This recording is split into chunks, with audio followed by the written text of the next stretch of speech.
Welcome to another Apollo Papyrus podcast episode. I am Aaron Apollo Camp. For this episode, my interview guest is an entrepreneur, literary scout for Morgan James Publishing, and the author of the nonfiction books Falling Down, Getting Up, and Within. His name is Michael B. Harris, and my interview with Michael will follow the note-taking sounds.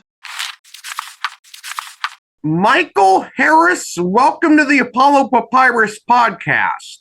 It's wonderful to be here today, Aaron. Thank you for inviting me. You've had entrepreneurial gigs in, among other businesses, photography, real estate, options trading, coaching, and yoga. Is there anything in common that motivates you to have an entrepreneurial spirit? That's a really great question. And I think the thing that's in common with each one of those is, regardless of what I've done, I've tried to be helpful to other people. Does that make sense? Yes, it does. I can go on an hour-long tirade on that and tell you more, but that's the short version. You've written a couple of books by yourself. They're both nonfiction, and one of them's called Falling Down, Getting Up, and the other's called Within. Without spoiling too much about Falling Down, Getting Up, and Within, what are each of them about? Well, falling down, getting up is exactly what it sounds like, and it's really talks about some of my early adventures in falling, from a near fatal water skiing accident and coma and laid up for a year and all that, to traveling through some alcohol issues and then ending up with a couple of bypass surgeries at 27 years old, and then changing my life. You know, that was 40 years ago, Aaron, and I think that's why I like to be helpful, because I'm so grateful to be here. Feel free to tell our listeners more about your book, Within. I don't think you elaborated too much on that one without spoiling too much of Within.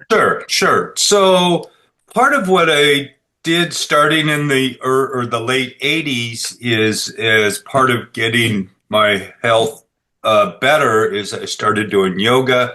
I ended up opening a couple of yoga studios, first one in the 90s and then one in the early 2000s. And so I've done a lot of yoga. I've trained yoga teachers all over the world. I've taught all over the world as well. And this book is really a collection of teachers and studio owners that I know from around the world that I brought together to contribute their experience of changing their life and really making their life better, and how the focus is really within rather than outside of us. J. Conrad Levinson, who is a pioneer of guerrilla marketing, wrote the foreword to your nonfiction book, Falling Down, Getting Up. What was it like to have Jay write the foreword to one of your books? And as some of our listeners might not be too familiar with guerrilla marketing, some of our listeners might actually be familiar, but in any case, Sure. What is guerrilla marketing? Well, guerrilla marketing has sort of ended up being somewhat of a generic term. Jay really started it with the idea that there were simple, low-cost ways to promote and market your product or service, whatever it is. And, one of his early things, this is way back in the early 60s, he helped take the Marlboro cigarette. Now, most of us don't smoke these days, but took the Marlboro cigarette from used to be a woman's cigarette to a man's cigarette, right? All our image of that is a cowboy on a horse with a cigarette. Well, he was able to change and grow that business. So low cost, effective ways to market. And so with the idea to like books, there's multiple low cost, simple ways to market the books. I was extremely honored that Jay, first of all, even read my manuscript when it was sent to him. And he told me later, he says, I read it twice in one day. He says, I was so enthralled with the book. He said it actually reminded him of guerrilla marketing tactics because I went out and used simple, low cost ways to actually heal my chronic health conditions. Before I ask the next question, I'm going to disclose that this interview and a lot of the interviews, although not all of them, that I do for the Apollo Papyrus podcast are set up via the website PodMatch. And I disclose that because you've also been a contributing author to the nonfiction book PodMatch Guest Mastery, as well as the Expert Success Solution. And both of those are collaboratively written nonfiction books that have a lot of different authors. What Yes. are each of those books about, and what is it like to be a contributing author to nonfiction books that are authored by many different people? Well, the Expert Success Solution was the first one, and it came about a year after my first book. So it was 2013, 2014 when that book came out. And Rick Frischman and Wendy Dipner were the lead authors in that book. And Rick was the one that got me published, got my book, Falling Down, Getting Up, published with Morgan James Publishing. So he asked me to be part of that book. I had already sold my studios and such and had done quite well in business. And he felt that I had a contribution to share within that book. And, it was really great because there's a big collection of people that contributed to that book in many different ways. And there's lots of great reasons to do those type of collaborations. One of them is just getting the book out, instead of having just yourself, there's 20 different authors or so that can promote and get the book out, and we can help support each other in our own books and our own businesses and services. So there's so many factors with that type of book. And then with the PodMatch Guest Mastery book, Alex Sanfilippo, which is the owner of PodMatch, wonderful platform to bring guests and hosts together. I had been, at the time, number one on PodMatch for a number of months, and the idea came out to write this book. And Alex wanted to know what I was doing to be successful, along with the other successful guests on PodMatch, to help show other people what it's really like to be a guest and how to be the best guest possible. So both of those books were unique in itself, but I was asked to join both of them based on some of the work that I had been doing. So great question, Aaron. What motivated you to write nonfiction books? Well, the first one, the Falling Down book, it was the story of what happened to me. And there's no other, I suppose I could have told a fictionalized version of it, but I didn't. Now, it's another great question, Aaron, because really one of my most favorite books, and I got this book as a kid at 14 years old, was a complete Sherlock Holmes. And, I just dived into that book and I read every story in that book a number of times. And I just loved the ebb and the flow and the characters and, the stories and, how he saw things differently. So even though I've only been on the nonfiction side, some of my most favorite books are on the fiction side. Yeah, I hadn't thought about that too much in that way, but that's true. What are the easiest and hardest parts or aspects about writing nonfiction books for you? Ooh, great question. One of the hardest things, especially at first, and it was really like disclosing some of what I had been through, because some of what I had been through was quite personal. Um, and so I was revealing parts of myself that at the time I was afraid to let go of, but at the same time, the writing process helped me accept it and let go of it. And one of the things I mentioned, Rick Frischman had helped me get published. One of the things that, he reminded me too about writing, because we had a discussion about this, is, you know, be willing to disclose as much as you possibly can, because that's what the readers will really connect with you with, that will identify with you. Because, especially in that particular book, it's of the revealing nature. Everybody goes through struggles and trials and tribulations and everything. And when we talk about our own trials and tribulations, it helps other people realize too that they're not alone, that other people have perhaps similar issues, or issues that emotionally are just as difficult for them, as it is for the author. Normally, this would be the part of the interview where I would ask how your books were published, but an interesting fact about you is that you're a literary scout for a book publisher, in your case, Morgan James Publishing. Yeah. What is it like to be a literary scout for Morgan James? Well, I tell you, Aaron, and for the listeners, this is not something that I expected at all. I written my Falling Down book, and over the years, I had been referring people to Morgan James, referring new authors to them. And finally, a few years ago, David Hancock, the owner, the founder and publisher of Morgan James, said, "Why don't you just join us and I'll pay you?" Because I was sending them so many different new authors. And I said, "Oh, okay."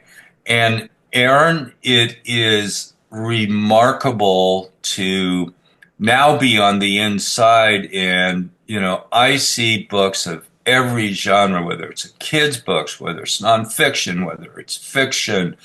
Got a story coming up that an author I'm working with about, how the medical community has used anatomy books from Nazi doctors from the 30s, and these anatomy books are still being used, to a children's author, kids author that's writing a children's book, a faith-based children's book.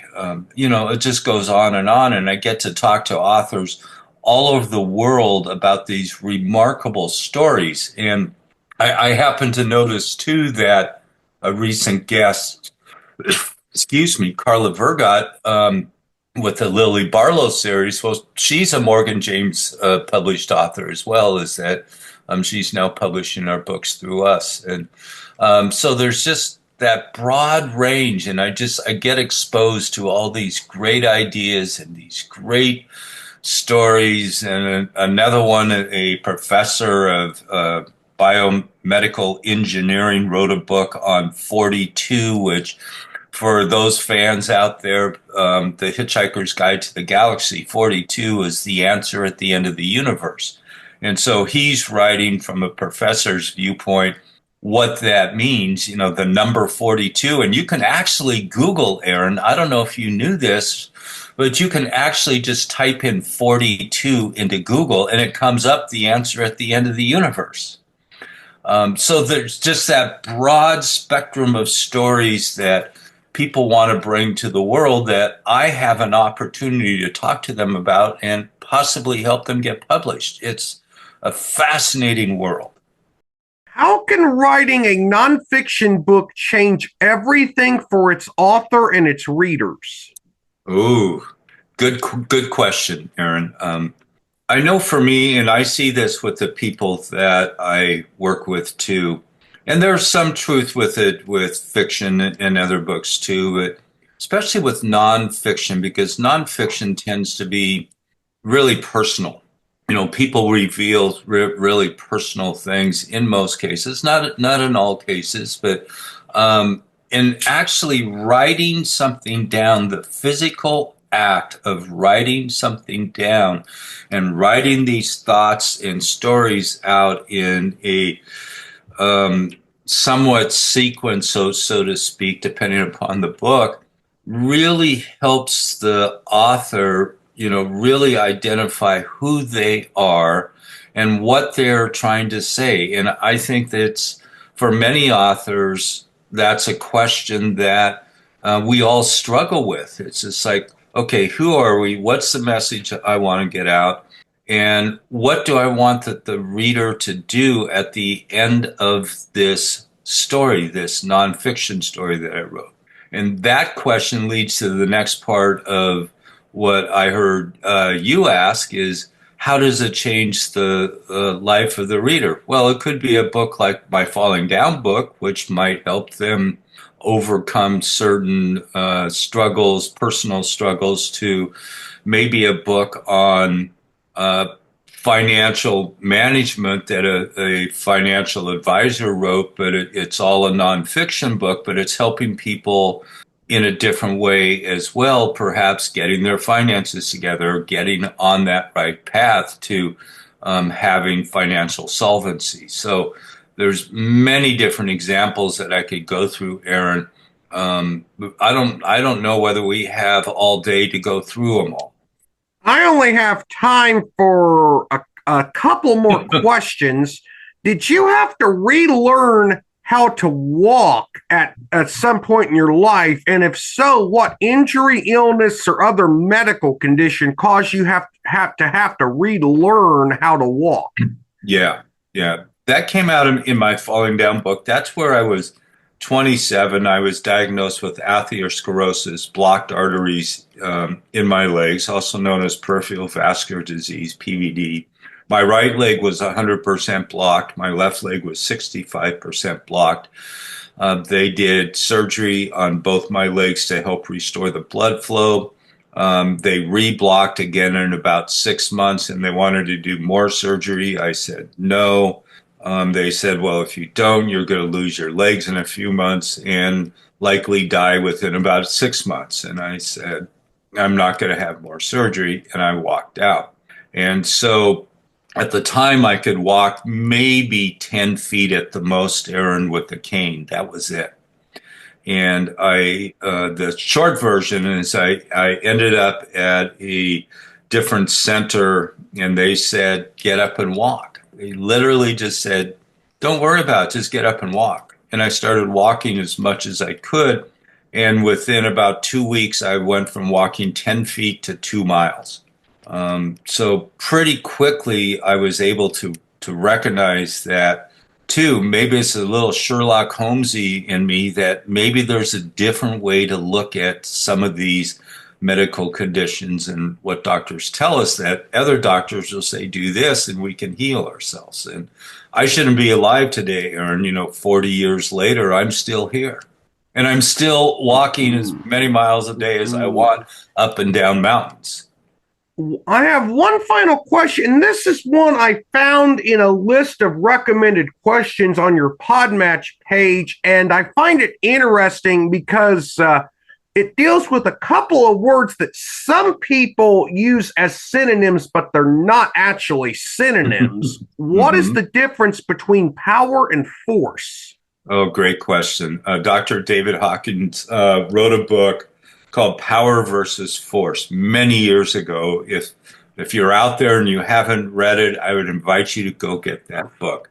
But, think of a little kid, power versus force. A force situation might be, get your darn coat on right now and we're leaving, because you're trying to get this kid to go. It's time to go. So that would be, a bit of force. You're using a strong language. Maybe you're even frustrated and you're using this language to get this little kid to go. Power would be, hey, if you get your coat on, I'll race you to the car. We can see who the first person is there.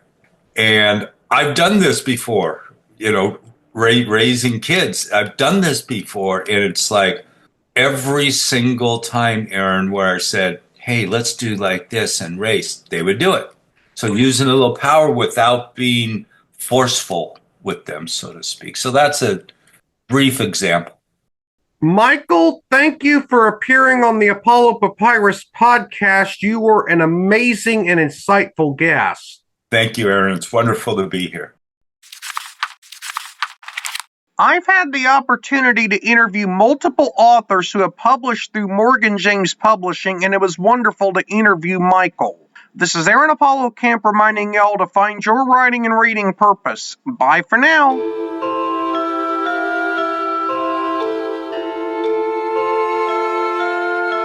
Copyright 2025, Aaron Apollo Camp, all rights reserved. This podcast episode is intended for the private listening of our audience. Any reuse or retransmission of this podcast episode without the express written consent of the podcast host is prohibited except under fair use guidelines. Royalty-free music and sound effects obtained from https://www.zapsplat.com.